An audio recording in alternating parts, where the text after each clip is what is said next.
Antonio Ramos en esta especie de selfie sobre lo que constituye la literatura hoy en día. Y bueno, este fenómeno de tomarnos instantáneas del momento, creo yo, lo hemos realizado desde hace ya alguna buena cantidad de años, desde los 90, pero no necesariamente esta instantánea nos va a dar luz sobre lo que es la literatura nuevoleonesa.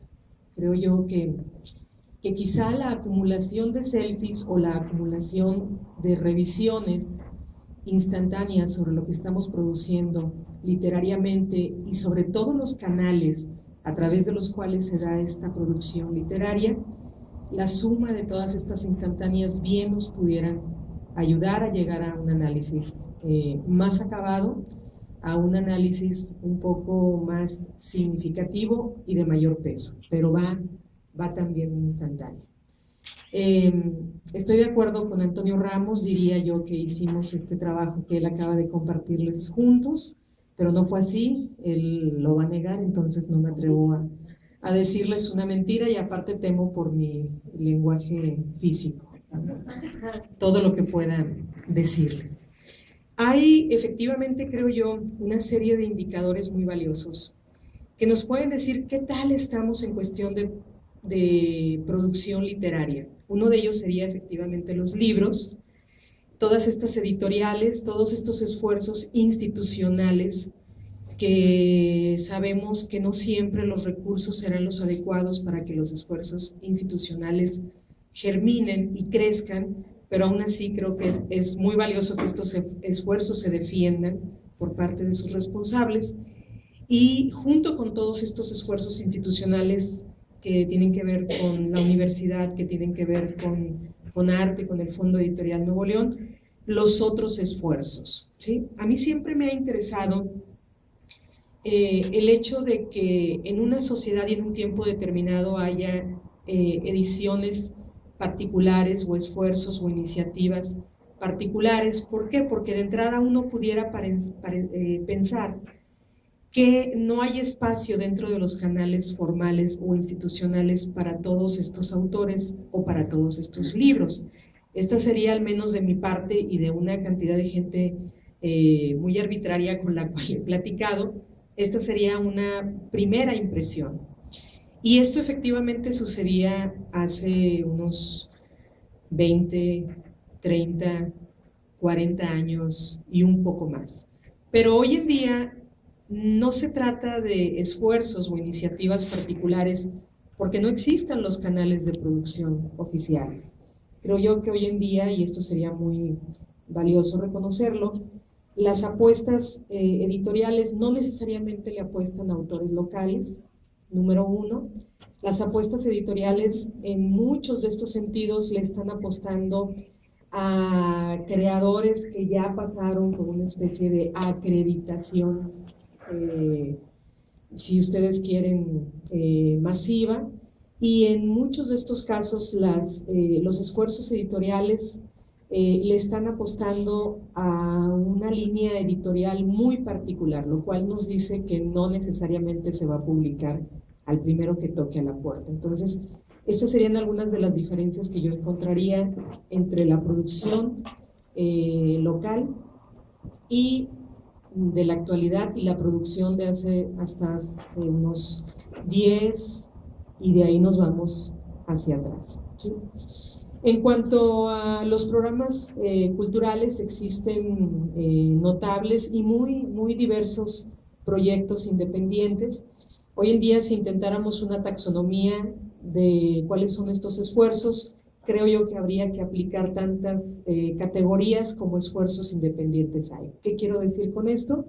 Que me parece muy sano que haya iniciativas de al menos 2 o 3 personas que se reúnen en torno a la literatura y que así como trabajan las salas de lectura de manera muy independiente, así como trabajan cada uno de ustedes, se den a la tarea de repente de generar espacios para proyectos alrededor de la escritura, ¿sí? Esto me parece muy valioso, tiene que ver con cuestiones de género, quizá como el de escritoras del norte, tiene que ver con cuestiones quizá despacio, como los proyectos que se hacen en La Fama, en Santa Catarina, pero no son las únicas razones por las cuales existen estos proyectos, y eso me parece que es lo más valioso. Es decir, dentro, como si fuera un eslogan político, dentro de toda esta diversidad, uno ve que las cosas van funcionando de buena manera, y que hay al menos diversos proyectos, que no hay afortunadamente un solo camino,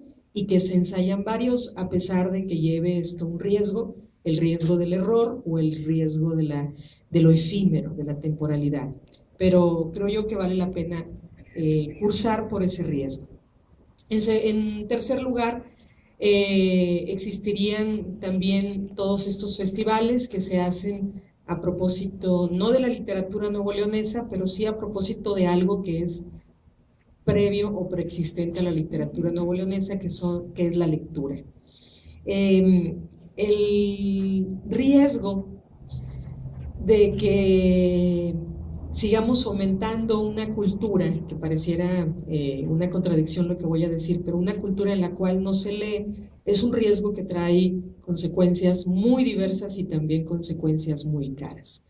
Entonces, el hecho de que haya ferias de libro, el hecho de que haya festivales, el hecho de que haya intercambio de libros nuevos o usados o compraventa de estos libros, está generando, aunque a veces se trate de las ediciones de Chespirito o las ediciones de Cricri, no importa, o las versiones literarias de los cuentos de Walt Disney, no importa. Lo que están generando es al menos una aproximación al libro, una aproximación a la lectura. No hay que quedarnos ahí, pero al menos ya estamos generando que haya un acercamiento al libro y que haya menos temor. Ya se comprueba que no hay ninguna alergia, entonces esos lectores pueden acercarse a otras lecturas. Muy bien.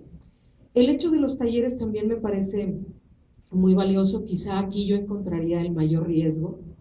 Me parece muy saludable que haya muchísimos talleres de escritura y de lectura, aunque existe el mayor riesgo, efectivamente, porque en algunas ocasiones esto que parecía en los años 60 como un sueño, que era un taller literario, pues ahora hay una población masiva de talleres, y a veces quizá la persona que está al frente de ese taller quizá necesitaría, así como los terapeutas, asistir a otros talleres para poder confrontar sus procesos de escritura, para poder confrontar también sus fantasmas, ¿sí? Sin embargo, yo, igual que como lo dijo hace rato Antonio, sí estoy a favor de que haya esta diversidad de esfuerzos. ¿Por qué? Porque al menos le están permitiendo a gente que nunca ha tenido una experiencia, o que esa experiencia ha quedado más de lado o ha quedado más escondida, le están permitiendo que se acerque a la escritura. No sería el fin decir que basta con esos talleres, pero al menos es un paso. Y en esta diversidad, creo yo, es donde se fundamenta lo que sucede con nuestra escritura nuevoleonesa o con nuestra literatura nuevoleonesa. Una literatura que, como muchas, se fundamenta a veces en las simpatías, es decir, a veces simple y sencillamente porque el autor nos cae bien, es un autor que se publica, a veces porque el autor se acerca y toca una puerta, es un autor que se publica, a veces porque el autor es impertinente o no tiene las maneras o la diplomacia para decir ciertas cosas, es un autor que no se le publica. Y este sería, si acaso, en esta selfie muy rápida que he hecho, porque ya el maestro Antonio lo dijo casi todo, pero en esta selfie creo yo que estaría este aspecto como el más peligroso, ¿sí? El hecho de que a veces estamos produciendo una literatura que es como las selfies instantánea, es un retrato que se parece mucho al juego de las escondidas, donde nosotros salimos al rescate de uno mismo y de 2 o 3 amigos.